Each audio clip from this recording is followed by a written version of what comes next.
أردت من هذه الموعظة إيقاظ القلوب من سباتها، وزجر النفوس عن التمادي في غيها وشهواتها.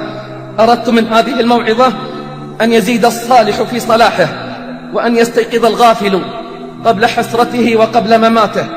لقد رأيت الحياة تمضي مسرعة، ومعظم أهلها في غفلة.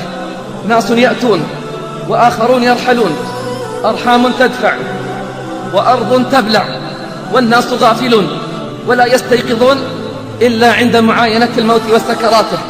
أحبتي، إن الحياة على ظهر هذه الحياة موقوتة محدودة، وستأتي النهاية حتما، فيموت الصالحون والطالحون، ويموت المتقون والمذنبون، ويموت الأبطال المجاهدون والجبناء القاعدون، يموت أصحاب الهمم العالية، ويموت التافهون الذين لا يعيشون إلا من أجل شهوات الفروج والبطون.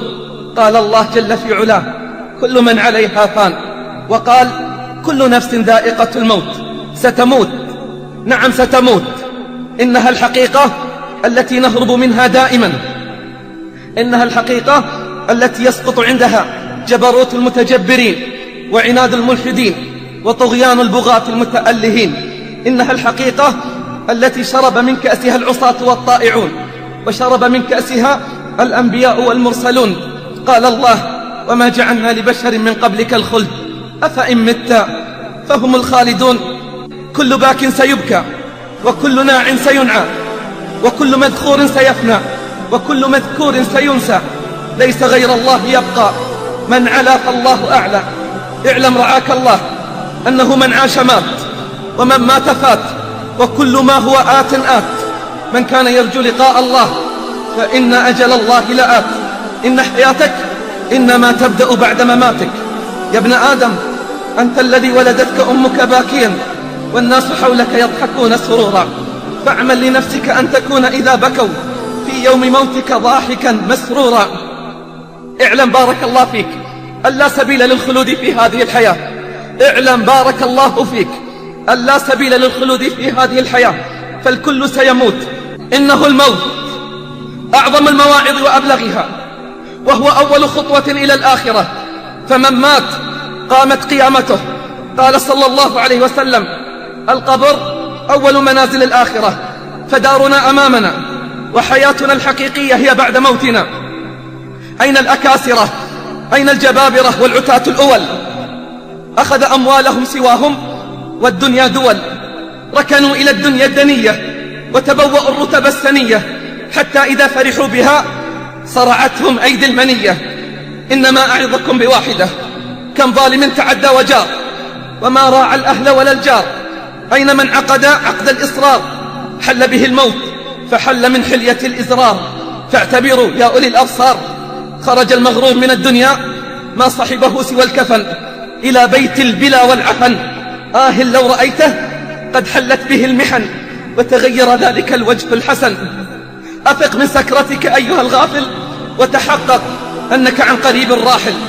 يا سالكا طريق الغافلين، ويا راضيا بطريق الجاهلين، متى ترى هذا القلب القاسي يلين؟ متى تبيع الدنيا وتشتري الدين؟ ليت شعري بعد الموت أين تذهب؟ رحم الله من اعتبر وتأهب. ليت شعري بعد الموت أين تذهب؟ رحم الله من اعتبر وتأهب.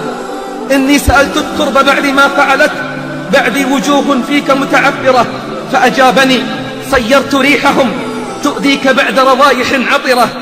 وأكلت أجسادا منعمة، كان النعيم يهزها نظرة.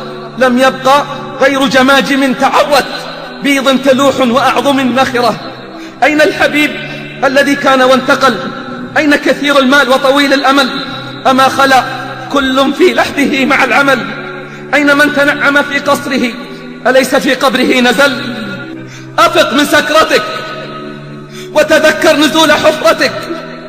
تذكر هجران الأقارب، وتذكر إنما أعظكم بواحدة. رأى أحدهم قريبا له ميتا في المنام، فقال له: كيف أنت؟ قال: ندمنا على أمر عظيم، نعلم ولا نعمل، وأنتم تعلمون ولا تعملون، وأنتم تعلمون ولا تعلمون. والله لتسبيحة أو تسبيحتان أو ركعة أو ركعتان في صحيفة أحدنا أحب إلينا من الدنيا وما فيها. أين أثر المواعظ؟ أين أثر المواعظ والآيات في قلوبنا؟ أين أثر كلام الرحمن في حياتنا؟ إذا جاء الموت لم يغن عن المرء ما كان فيه من اللذة والنعيم. يا ابن 20 كم مات من أقرانك وتخلفت. يا ابن 30 أدركت الشباب فما تأسفت. يا ابن 40 ذهب الصبا وأنت على اللهو قد عكفت. يا ابن 50 أنت زرع قد دنا حصاده. أنت زرع قد دنا حصاده لقد تنصفت 100 وما أنصفت. يا ابن 60 هيا إلى الحساب فأنت على معترك المنايا قد أشرفت. يا ابن 70 ماذا قدمت وماذا أخرت. يا ابن 80 لا عذر لك فقد أعذرت. والله وأقسم بالله من حمل نعشا اليوم سيأتي يوم ويحمل هو على الأكتاف. ومن دخل المقبرة زائرا سيدخل يوما ولن يخرج منها. ومن عاد إلى بيته اليوم سيأتي يوم ولن يعود. تفكروا أحبتي وتيقنوا، تفكروا أحبتي وتيقنوا أن الموت حق لا بد منه.